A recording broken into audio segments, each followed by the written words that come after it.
चलिए पढ़िए अनामिका, सॉरी अक्षत। अक्षत, Yes, sir. हाँ माइक Yes, ऑन sir. करिए, चलिए पढ़िए पहला question. Which of the following statement is not a correct statement about the trend when going from left to right across the period of periodic table? हाँ, जब हम left to right जाते हैं तो इसमें से कौन सा ट्रेंड्स नहीं है? आप क्लास में नहीं थे, दो पिछली Yes, पढ़ा sir. दिया है, जो भी समझ में आ रहा हो बताइएगा। पढ़िए first Yes, option. sir. The element becomes less metallic in nature. The number of valence electron increases. The atoms loses their electron more easily. The oxides become more acidic. बताइए कौन सा सही है?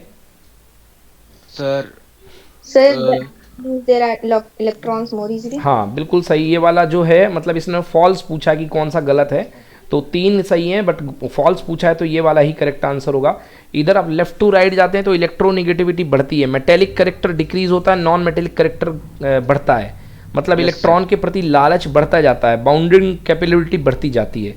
तो आंसर है the atoms lose their electron more easily, this is false. नहीं, ऐसा नहीं होता है। उन्होंने बोला yes, कौन सा नॉट अ करेक्ट स्टेटमेंट, तो यही नॉट अ करेक्ट स्टेटमेंट है। समझ में yes, आया? sir. Yes, sir. Wrong statement. Wrong statement है। चलिए नेक्स्ट क्वेश्चन पढ़िए। Element X forms a chloride with a formula XCl2, which is a solid with a high melting point. X would most likely to be in the same group of the periodic table as हाँ भाई, sodium, किसके magnesium, group का aluminum, होगा? सो silicon. देखिए Cl2 है, XCl2 है, मतलब कि X की वैलेंसी जो होगी वो +2 होगी, और Yes, Cl sir. जो होंगे दो टूट करके -1, मतलब दो वैलेंसी वाला। तो दो वैलेंसी Yes, वाला sir. मतलब कि सेकंड ग्रुप वाला, तो करेक्ट आंसर क्या होगा? Mg. Mg। Mg. Exactly. Third question पढ़िए। Which element has two shells, both of which are completely filled with electrons? चलिए ये आप लोग मतलब खुद से भरिए। हाँ पहले, which element is two shells both of which completely filled with electrons? Neon. Neon, Fluorine. Neon, neon. अरे Neon. Yes. कंप्लीटली फिल्ड है बेटा, पीरियोडिक टेबल खोल लो, पेज नंबर Yes. 87। पहला। हाँ. Second, electronic configuration 282, very simple, 10 Yes, दो sir. 12, कोई M भी M G. Yes, sir. दूसरा कौन सा है? M G. Mg. थर्ड बोलिए, total 3 shells, 4 electrons Silicon. In valence shell, हाँ silicon, very good. Fourth, A total of two shells with three electrons in its valence shell. Total of two shells. The boron. Boron, Boron. Exactly, बाहर 3 रहते हैं, boron. Next, twice as many electrons in the second shell as of it first shell. Car- हाँ, Carbon. Carbon, अच्छा। Sir उसके first shell में 2 होते हैं और सेकंड वाले शेल में 4 होते, तो ऐसा डबल हो गया ना? बिल्कुल सही, वेरी गुड, कार्बन, एग्जैक्टली। हाँ बिल्कुल सही बच्चों, answer neon, magnesium, silicon, boron और कार्बन। गुड। Next question. पहला क्वेश्चन पढ़िए। What property do all the elements in the same column of the periodic table as boron have in common? बताइए कौन सी प्रॉपर्टी होती है ऑल एलिमेंट्स में जो बोरॉन में कॉमन होती है, predictable as boron have in common, same column. बोरॉन की फैमिली में कौन सी प्रॉपर्टी होती है? सेकंड प्रॉपर्टी पढ़ो। Valency? Equal होती है 3 के. Yes, sir. वैलेंसी 3 के इक्वल होती है, और ये नहीं बोलोगे कि सब में आउटर मोस्ट ऑर्बिट में 3 इलेक्ट्रॉन होते हैं। Yes. Sir Yes. सेम ही तो बात हुई ना? Second question, what property do element of the same column of periodic table as fluorine have in common? Fluorine के ग्रुप में क्या प्रॉपर्टी कॉमन होती है? 7 electrons are in the last cell. बिल्कुल सही, 7 electrons are in the last shell. पढ़ो बेटा पहला answer. Boron is a metalloid.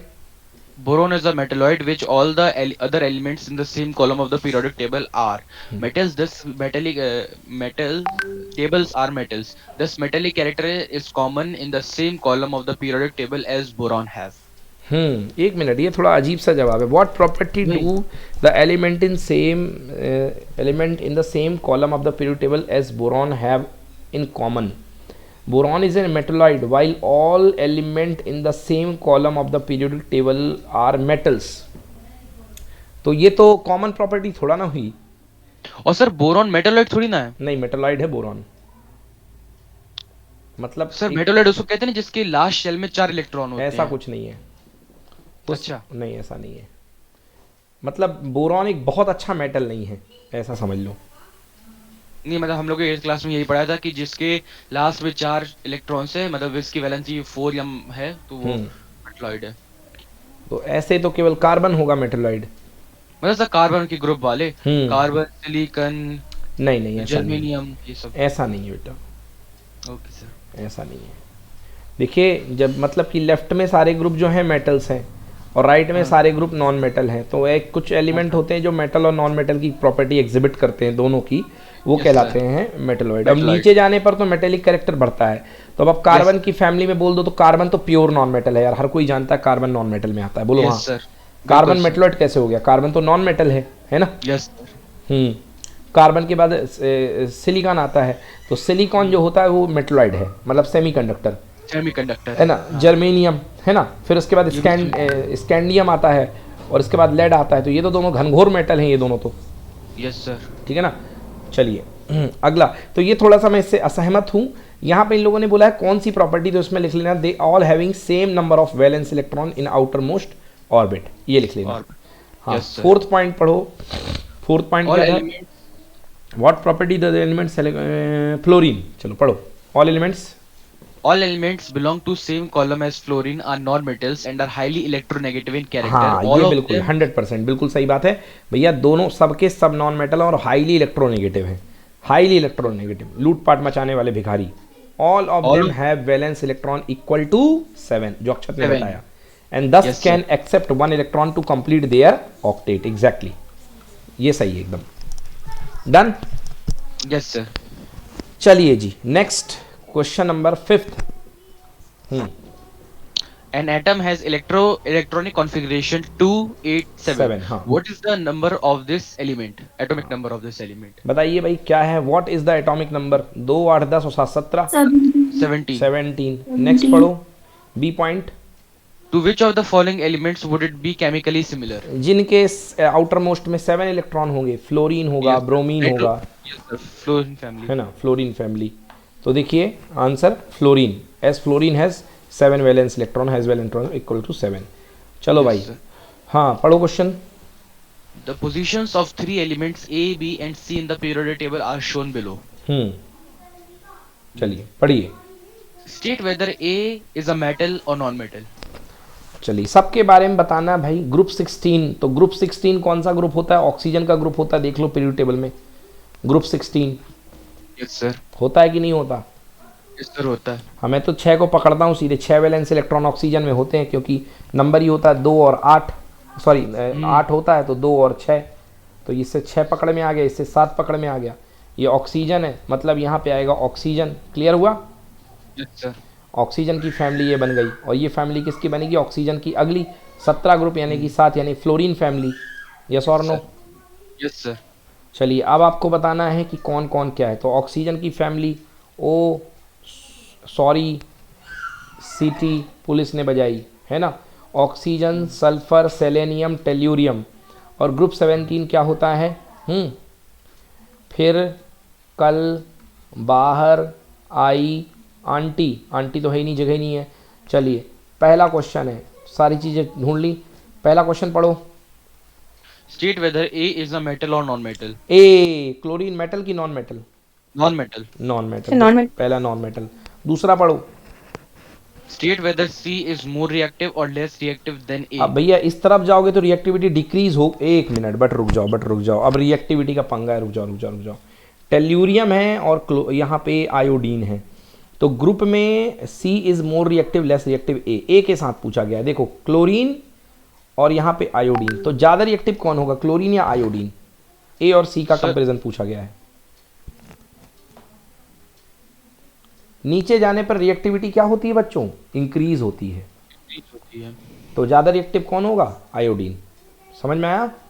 Yes, sir. ज़्यादा रिएक्टिव कौन होगा? आयोडीन। तो आंसर क्या आएगा? सी। आंसर क्या आएगा इसका? सी। नेक्स्ट पढ़िए। विल, हाँ Will पढ़ो। C be the larger or smaller in size than B? बोलो भाई, साइज में क्या होगा? वेरी सिंपल कंसेप्ट भाई। नीचे जाते हैं तो नई वैलेंस शेल ऐड होती हैं, तो साइज बढ़ता है। तो आंसर क्या होगा? विल सी बी लार्जर और smaller? Answer larger. Yes, sir. ठीक है अनामिका, हर्षिता। Yes. चलो अगला क्वेश्चन। Which type of ion, cation और anion will be formed by element A? Element A कहाँ है? ये है। तो एलिमेंट एक ऐसा आयन फॉर्म करेगा यार, क्लोरीन निगेटिव ही फाइन करता है, निगेटिव को क्या बोलते हैं? एनायन। हाँ बोलो सर? अक्षत, कुछ बोल रहे थे बेटा। सर B और C तो सेम लेवल पे है ना? यार तो बी और सी में रिएक्टिविटी कहाँ पूछी गई है? नहीं, वो सर साइज वाला जो 3rd नंबर वाला क्वेश्चन है. तो साइज 10, एक मिनट अच्छा मैंने कंपैरिजन दूसरे से कर दिया। विल सी बी लार्जर और स्मॉलर देन साइज बी। अच्छा बी और सी मैंने इससे कंपेयर कर दिया, ए से मैंने कंपेयर कर दिया, सॉरी। तो बेटा विल सी का साइज छोटा होगा बेटा, smaller. Cross the group decrease होता है। क्रॉस द ग्रुप डिक्रीज होता है, ठीक बता दिया, नहीं गलत हो जाता। स्मॉलर मैंने बेटा इससे कंपेयर कर दिया था, ए और सी से, ऊपर वाले की धुन में, है ना। तो स्मॉलर। चलिए पहला चेक करते हैं, पहला नॉन मेटल, बिल्कुल सही है। दूसरे वाले में क्या होगा, less reactive, state whether C is more reactive और लेस रिएक्टिव देन ए। तो जो सी होगा लेस रिएक्टिव देन ए। क्यों भाई, state whether C is more reactive और less reactive than A. C is less reactive than A, but group में ऊपर से नीचे जाने पर रिएक्टिविटी तो इंक्रीज होती है। बच्चों इसमें इलेक्ट्रॉन एफिनिटी का कंसेप्ट आ रहा है, इसको रट लो। रिएक्टिविटी क्लोरीन की बहुत ज़्यादा होती है बच्चों, समझ गए, ये रटना पड़ेगा आपको। तो भैया इस ग्रुप की बात अलग है, ये एक्सेप्शनल ग्रुप है, याद रखना है। Yes sir. हाँ, तो क्लोरीन वाला कंसेप्ट रटना पड़ेगा आपको, केमिस्ट्री में एक्सेप्शंस बहुत हैं। तो आंसर लिख लो, it is less reactive than A. Iodine जो है वैसे नॉर्मली ग्रुप में, अच्छा देखो मेरी बात सुनो, अगर आप नीचे जा रहे हो उसमें सोडियम वाले ग्रुप में, तो देखोगे लीना की रबड़ी सस्ती फ्री करके ऐसा कुछ, नीचे जाने पर मेटेलिक साइज बढ़ता है, बोलो हाँ। हाँ सर। तो मेटेलिक साइज बढ़ेगा तो आउटर मोस्ट इलेक्ट्रॉन है वो फ्री जल्दी होएगा, यस सर, उस पे कम फोर्स लगेगा, उस पर कम फोर्स लगेगा। तो रिएक्टिविटी क्या हो रही है, बढ़ी तो रही है नीचे जाने पे, यस सर, और इजीली छूट जाएगा, और इजीली छूट जाएगा। Very good. तो बेटा बाकी सब में सपोर्ट हो रहा है, बट इसका ये एक्सेप्शनल केस है, याद कर लो, यही दिक्कत करते हैं। तो रिएक्टिविटी मामले में reactivity of chlorine is greater than reactivity of iodine, लिख लेना बच्चों। चलो अगला वाला स्मॉलर सही है, अगला वाला एनायन भी सही है, बिल्कुल सही। डन। Yes sir. बहुत बढ़िया। चलो बच्चों क्वेश्चन नंबर 7 पढ़ो Akshat. Nitrogen atomic number 7 and phosphorus atomic number 15 belong to group 15 of the periodic table. ठीक। Write the electronic configuration of these two elements. Which of these will be more electronegative and why? देखो भैया, एक का number 7 है और एक का number है 15। तो 7 वाले का जो इलेक्ट्रॉनिक कॉन्फ़िगरेशन है वो है 2,5 और दूसरे का है 2,8,5, ठीक है ना। अब देखिए वो बस फर्क क्या है, ऊपर बैठा है नाइट्रोजन और नीचे बैठा हुआ है क्या, फॉस्फोरस। बोलो यस और नो। नाइट्रोजन ऊपर बैठा, फॉस्फोरस जस्ट उसके नीचे बैठा। ग्रुप दोनों का 15 ग्रुप है, क्योंकि इसके पास भी 5 इलेक्ट्रॉन और इसके पास भी आउटर मोस्ट में कितने इलेक्ट्रॉन, 5। बट बेटा ये नीचे जा रहा है, बोलो हाँ। नीचे जाएगा तो इसके साइज बढ़ता जाएगा। Yes sir. साइज बढ़ेगा तो लालच कम हो जाएगा, मतलब इलेक्ट्रोनेगेटिविटी किसकी ज्यादा होगी बेटा, नाइट्रोजन की, और फॉस्फोरस की क्या होगी, कम होगी। समझ में आया? कम होगी। Yes sir. हाँ पढ़िए। Nitrogen 7 2,5, Nitrogen 7 2,5, phosphorus 15 2,8,5. Since electronegativity decreases with moving from top to bottom in a group, thus nitrogen will be more electronegative. Exactly. तो nitrogen will be more electronegative, ठीक है ना बच्चों। लिख लो, on going downward electronegativity will be decreases. नीचे जाने पर इलेक्ट्रोनेगेटिविटी कम होती है और इलेक्ट्रोपॉजिटिविटी बढ़ती है। नीचे जाने पर इलेक्ट्रोनेगेटिविटी कम होती है और इलेक्ट्रोपॉजिटिविटी बढ़ती है। लिख लिया, on going downward electronegativity decreases and electropositivity increases, ठीक है ना। मतलब केटायन बनाने की एबिलिटी बढ़ती है और एनायन बनाने की एबिलिटी डिक्रीज होती है। क्वेश्चन नंबर 8 पढ़ो बेटा। How does the electronic configuration of an atom relate to its position in the modern periodic table? एक लाइन में इसका आंसर दे दो अक्षत, अगर दे सकते हो तो। इलेक्ट्रॉनिक कॉन्फ़िगरेशन से कैसे पता चल सकता है मॉडर्न पीरियड टेबल में पोजीशन? सर उसके लास्ट इलेक्ट्रॉन। बस बिल्कुल सही। जितने number of electron valence shell में उसको उस वाले ग्रुप में रख दिया जाता है ना। 18 ग्रुप की 18 इलेक्ट्रॉन की कंपैरिजन की गई है, जिसके जितने वैलेंस इलेक्ट्रॉन उसको उसमें रख दिया गया। पढ़ो। Electronic configuration of an element gives the information of valence electrons and number of shell present in the element. We get the information of group number after knowing valence electrons.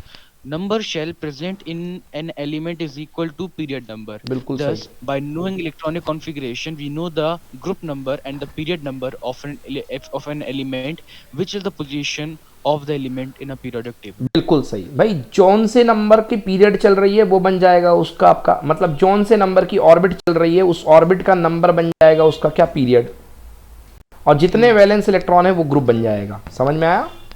Yes, बिल्कुल। चलो next question पढ़ो। इन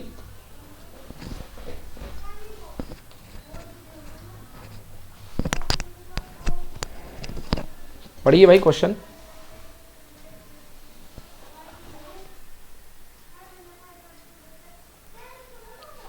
अनामिका पढ़ो question. In modern periodic table, calcium atomic number 20 is surrounded by elements with atomic number 12, 19, 12, 19, 21 and 38, which of these have physical and chemical properties resembling with calcium? बताइए इनमें किसकी property calcium से मिलती जुलती? भाई calcium का एटॉमिक नंबर है 20, मतलब कौन से ग्रुप में आता है? सेकेंड ग्रुप में आता है। तो सेकेंड ग्रुप में और कौन कौन बैठा हुआ है? सेकेंड ग्रुप में एटॉमिक नंबर 12 क्योंकि 2 वैलेंस इलेक्ट्रॉन, और 38 जो है 2 वैलेंस इलेक्ट्रॉन वाले फिजिकल प्रॉपर्टी कैल्शियम से मिलती जुलती है। देख लीजिए, पीरियोडिक टेबल ओपन करिए, 12 ऊपर बैठा हुआ है, 20 नीचे बैठा हुआ है, उसके जस्ट नीचे 38 बैठा हुआ है, ठीक है ना? yes sir, है ना? स्ट्रॉन्सियम देख लीजिएगा पीरियोडिक टेबल में, स्ट्रॉन्सियम इसके नीचे बैठा हुआ है। चलिए next question. Question number 10, compare and contrast the arrangement of elements in Mendeley periodic table and the modern periodic table. मतलब कि मेंडली पीरियोडिक टेबल और मॉडर्न पीरियोडिक टेबल का अपन को कंपैरिजन करना है। पहला मेंडली पीरियोडिक टेबल, अक्षर joint, okay. Mendeley periodic table, first point, element were arrange in the increasing order of their atomic mass, ये था मेंडलीव का function. Second, modern periodic table, elements are arrange in increasing order of their atomic number, there are 8 groups exactly, वहाँ भी 18 groups थे, इधर 8 group थे, यहाँ पे 18 ग्रुप थे।